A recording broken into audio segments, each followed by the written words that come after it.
Excellent!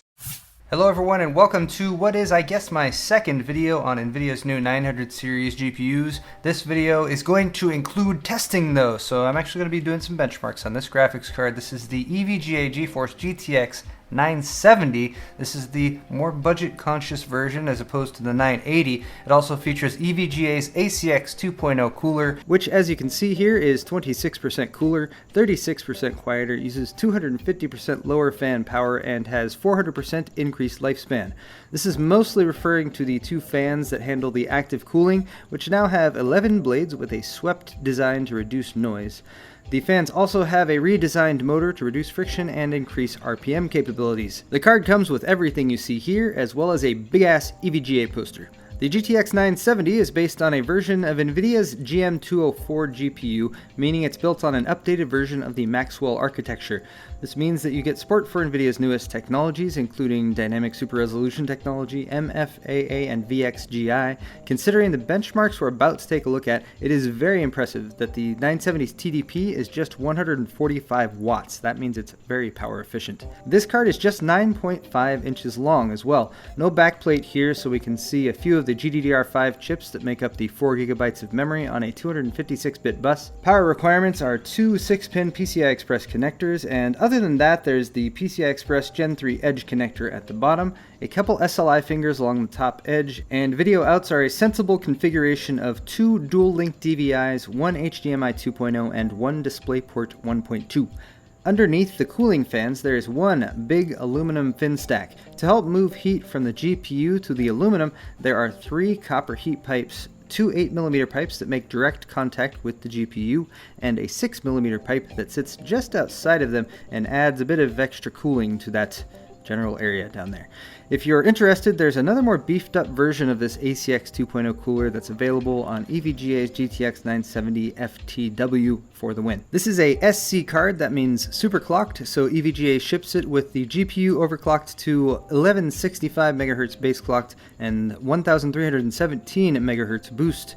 In practice, the GPU actually ran at 1366.9 MHz, and with a very small amount of time spent overclocking, I had it running at 1500 MHz. Okay, it was actually 1499.8, but I decided to round up.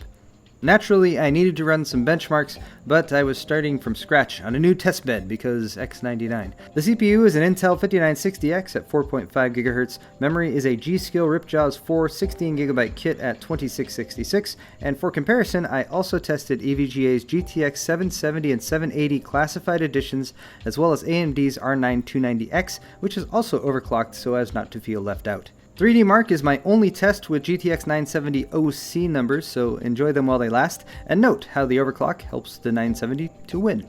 Unigen is the only other synthetic I ran. This is at 1080, and this is actually the test where the 970 fared the worst. Metro Last Light is pretty brutal graphically speaking. The 970 beats the 780 here, but gets edged out by the 290X. BioShock Infinite was no problem for the 970, it beats out everyone here at 117 frames per second. Crysis 3, also legendary for punishing graphics of course, sees none of the cards averaging above 60 frames per second.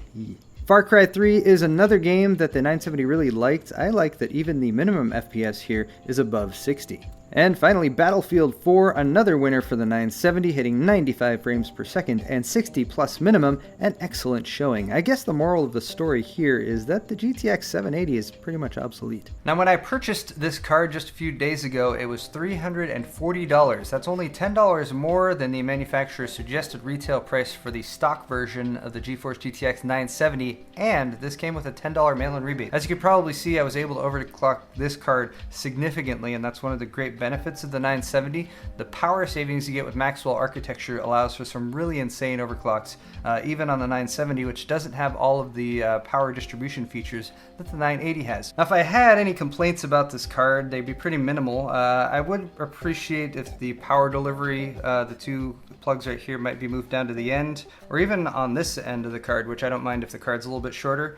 The only other thing I could think of is possibly a backplate would have been nice. Other than that, I really appreciate that EVGA has gone with a very subdued kind of design for the cooler. There's not a whole lot of lights going on or anything like that, which means it'll fit even with something like an HTPC or something that you don't necessarily want to be very loud and bright.